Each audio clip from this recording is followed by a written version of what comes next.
Hi, I'm Guang, around 50 years old. In this lesson on limit calculation, we are taking a look at this example here. Well, in this example, we are given the function of the limit, and we are given its result, but we need to find the values of a few coefficients. Well, here we are given limit x approaches to 0 ln 1 plus x minus ax plus bx squared over x squared is equal to 2. So we need to find the values of a and of b. So we will be using 3 different methods to solve this question. Method 1. We will be using special limit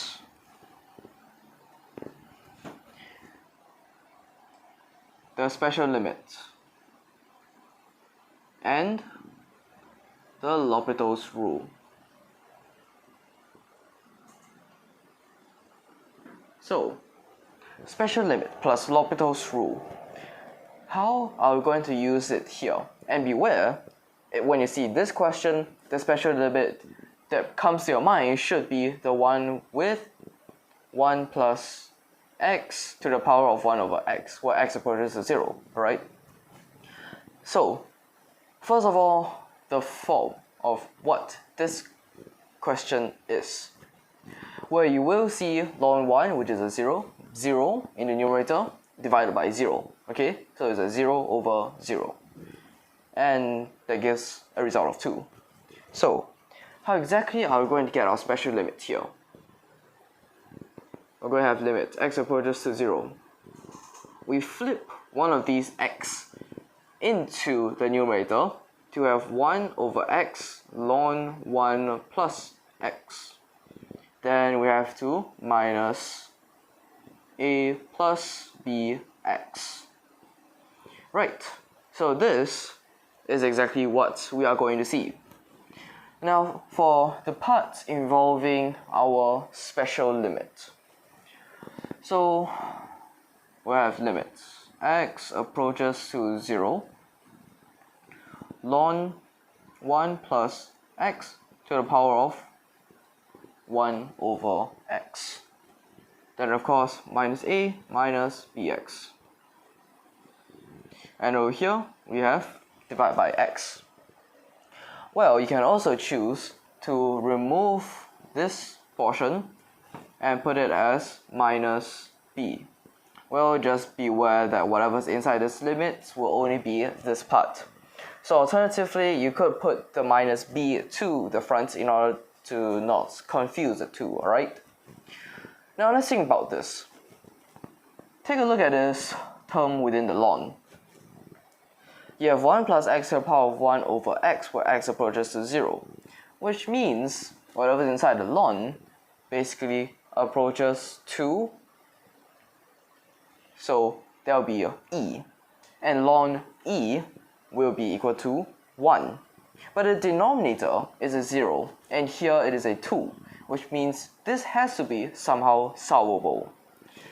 And that will also mean a is actually equal to 1, alright? So for this part, we will know that a, small a is equal to 1, okay? Now, how will this L'Hopital's rule come in? So, there is a way to take a look at this. Negative b plus limit x approaches to 0. Now, within whatever you have here, can you think of any other special things relating to what you are seeing here? Now you have a ln 1 plus x to the power of 1 over x, then minus 1 divided by x. Well, actually, if you can think about it, this is basically the definition of differentiation, alright? But what is so special about this definition of differentiation? So once again, we're going to look at this. So this becomes a differentiation of ln 1 plus x to the power of 1 over x. Right, since if you have already learned that definition of differentiation, you essentially have something and then let's say delta x or something, alright? Then you have whatever limits, and inside you have a new function minus whatever original and divided by that difference. Right, so which is pretty similar to what you are seeing over here. Alright, so let's continue with what we had over here. So we will be bringing out this 1 over x to make plus limit x approaches to 0, and we're going to see ln 1 plus x divided by x. So what form is this now? Now you have a form of 0 over 0, alright? Whoops, you have a dx here, sorry about that. So dx ln 1 plus x over x. Right, so this is what you are going to see. Now, differentiate it. Alright, so differentiating it, you have limit x approaches to 0, quotient rule, so differentiate the numerator first, and you have x over 1 plus x, then minus ln 1 plus x, then divided by x squared. So then common denominator, and you have negative b plus limits x approaches to 0, x minus 1 plus x ln 1 plus x divided by x squared 1 plus x. Okay, so now this is where you can use your L'Hopital's rule, since the form that you're seeing here is a 0 over 0. Okay, so with this 0 over 0, negative b plus limit x approaches to 0, 1 minus ln 1 plus x, since you have a product rule, then minus 1, since due to a product rule you have 1 plus x divided by 1 plus x, which essentially gives 1, and then this is divided by. So it's either use a product rule here, or you just multiply the x squared inside and get 2x plus 3x squared. Alright, so this is what you're seeing. And next, this is equal to negative b minus limit x approaches to 0. And what are you going to see here, which is ln 1 plus x divided by x 2 plus 3x. Well, why do we have to take out the x to be x? Why exactly do we have to take out the x? Well, take a look at this once again. 2 plus 3x. If you substitute in the x, you have just a 2.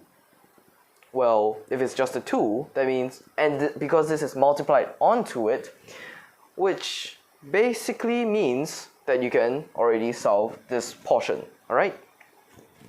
And next, you might realize one familiar part.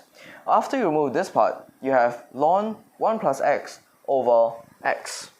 Ln 1 plus x over x, change the over x into 1 over x, then into the power, and what will you get? Well, that's just 1. So this is equal to negative b minus, so that becomes a 1, and you have a half. So negative b minus half is equal to 2. So what are a and b again? A is equal to 1 from this part above, and b is equal to negative 5 over 2. Right, so these are our a's and b's. And this is the first method, using a special limit together with the L'Hopital's rule. Right, now let's take a look at the second method. Now in this second method, how about we don't think about using the special limits and just only use the L'Hopital's rule. So only using the L'Hopital's rule, what you have is limit x approaches to 0. Since it's a 0 over 0, yes, you can use it. Ln 1 over x becomes 1 over 1 plus x. Then behind you have minus a minus 2bx. And denominator you have 2x. Now, you might see a little bit of the problem here. So what exactly will this problem be? First of all, common denominator in the numerator. And you'll be seeing 1 minus. So you have a plus 2bx multiplied by 1 plus x.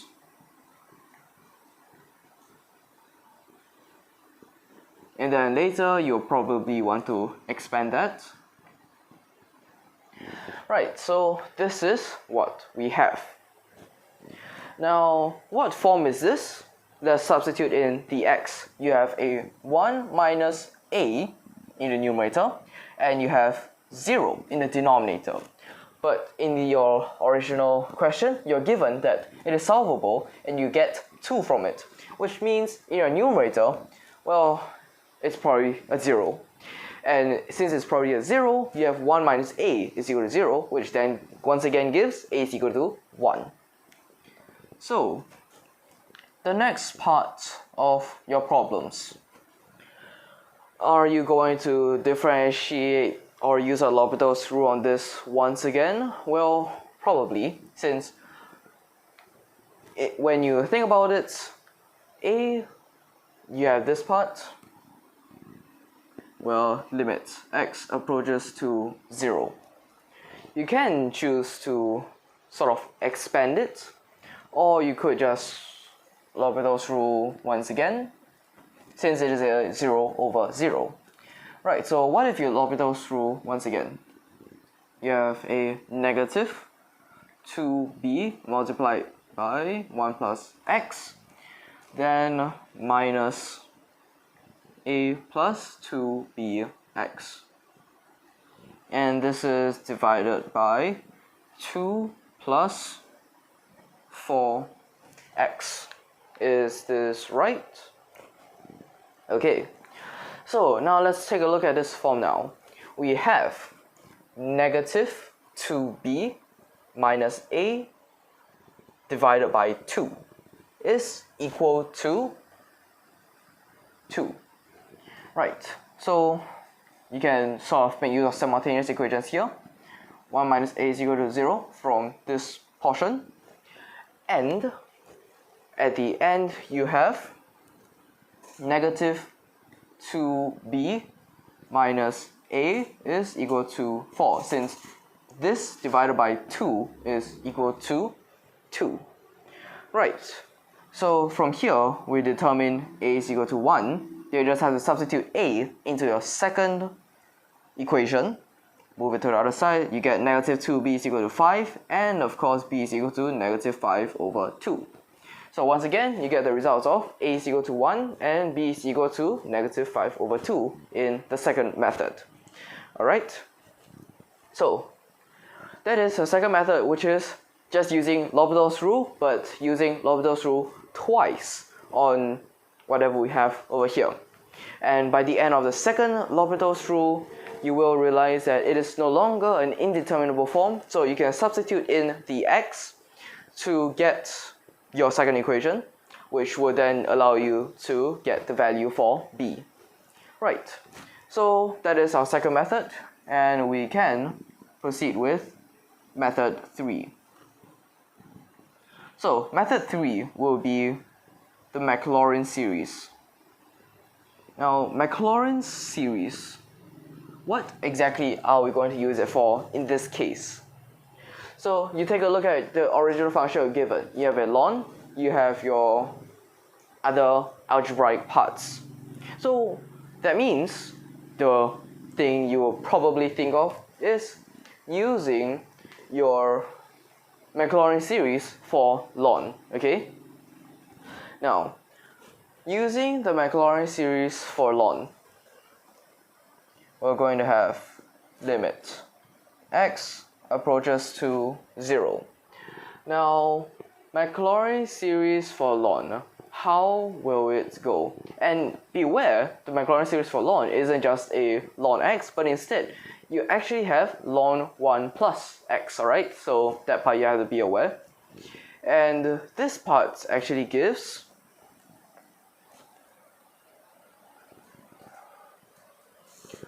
so what exactly is the thing that you'll see here?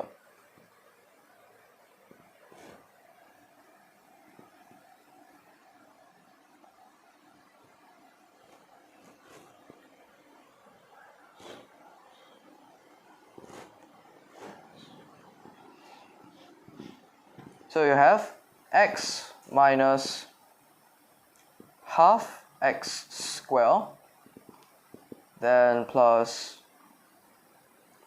1 over 6x cubed, and so on.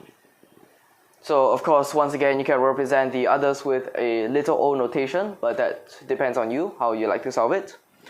So for the other part, where you will see minus ax minus bx squared, and this is divided by x squared. So let's take a look at what we are seeing over here. Now, since x approaches to 0, if you have something like x cubed, now when you take out an x cubed, you have cancelled out an x squared, and you'll be left with an x. Let's say you're using x cubed, right? But then you just substitute in 0, and you'll just get 0. So all those terms with more than x squared, with a power more than x squared, well, they're just all 0, right? So what is exactly going to happen now? You have this is equal to limit x approaches to 0, and 1 minus a x minus half plus b x squared, and this is divided by x squared. So this needs to be equal to 2. Alright, so what are our two equations here then? When you separate these two, take a look at the first term. You have 1 minus a x. But 1 minus ax, if you separate it out with partial fractions, you're going to see 1 minus a over x. And if it's just 1 minus a over x, what you're going to realize is, well, it will become infinity if 1 minus a is not equal to 0. So 1 minus a has to be equal to 0. Now for the other part, which is negative half plus b, now you separate that out, and you have negative half minus b is equal to 2. Alright, so this is what you're going to have, the two equations. Now of course, your first equation will give a is equal to 1, while the second equation gives b is equal to negative 5 over 2. Right, so that will be your answer to this example here. Well, a is equal to 1, b is equal to negative 5 over 2. So, let's take a look at all the methods we've used so far. Method 1, using a special limit plus L'Hopital's rule. So this is probably the most complicated method so far. And what we do is essentially bring an extra denominator into a numerator, use a special limit to get whatever you have inside here. Then using a definition of differentiation to get this part before, well, differentiating it. And after you differentiate it, you have to use your L'Hopital's rule. And after using your L'Hopital's rule, then you can determine what is inside this limit. But of course, you would also have to be aware of some other small details, like how a has to be 1, which is also because it has to be 0 over 0 in order to get your final result as an actual real thing, alright? So that's pretty much it for method 1. Well, for method 2, we are taking a look at it purely from L'Hopital's rule, where we use L'Hopital's rule once. It has to be still an indeterminable form since you have over 0, but you do have an actual answer. So then use the L'Hopital's rule again. Well, again, be aware of small details. For example, how in this numerator, since it is equal to 0, then you can determine that 1 minus a is equal to 0, and things like that, alright? So after the second L'Hopital's rule, you can use that to derive another equation so that you can substitute the found value of a to find b. Now in the third method, we'll use the Maclaurin series. So in the Maclaurin series, then you have your Maclaurin series for the logarithms, or more specifically in this case, ln 1 plus x, and this is why you have it. Any terms with x cubed and higher powers, well, they're basically useless. So you only analyze those with x and x squared, and from there you get two different equations to solve for a and b respectively. Alright, so these are the three methods we use in this lesson here. Alright, so I hope you can understand the three methods, and I'll be ending this lesson here, and thank you for your watching.